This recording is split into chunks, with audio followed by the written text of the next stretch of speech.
आखाडा बाळापुरात मोकाट जनावरांचा सुळसुळाट, नागरिकांचे आरोग्य धोक्यात, अपघातांत वाढ. आखाडा बाळापूर कळमनुरी तालुक्यातील प्रमुख व्यापारी केंद्र असलेल्या आखाडा बाळापूर शहरात सध्या मोकाट जनावरांचा प्रचंड सुळसुळाट झाला आहे. यामुळे मुख्य बाजारपेठ, बसस्थानक परिसर आणि निवासी भागात नागरिक त्रस्त झाले असून अपघातांची मालिका सुरूच आहे. या समस्येकडे ग्रामपंचायतीचे दुर्लक्ष होत असल्याचा आरोप नागरिकांनी केला आहे. भर रस्त्यात ठिप्प्या, वाहतूक अडथळा. आखाडा बाळापूर शहराच्या मुख्य रस्त्यावर बँक, गल्ली, पोलीस स्टेशन परिसर आणि बाजारपेठ मोकाटे जनावरे गाय, बैल, वासरे तासनतास थाट मांडून बसलेली असतात. यामुळे येथील वाहतुकीची कोंडी होते, तर अनेकदा दुचाकीस्वारांना या जनावरांमुळे अपघात घडत आहेत.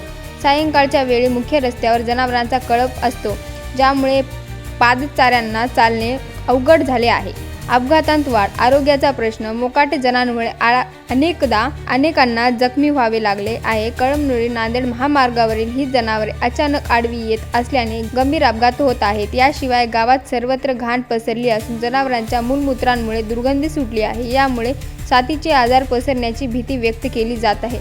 ग्रामपंचायतीने तातडीने कारवाई करावी. ग्रामपंचायतीने मोकाट जनावरांना बंदोबस्त करण्यासाठी तातडीने पावले उचलण्याची मागणी जोर धरत आहे. जनावरांच्या मालकांना नोटीस देऊन दंड ठोठावा, तसेच या जनावरांना गोशाळेत किंवा कांजी हाऊसमध्ये हलवावे, अशी मागणी आखाडा बाळापूर येथील नागरिक, व्यापारी आणि वाहनधारकांकडून करण्यात येत आहे.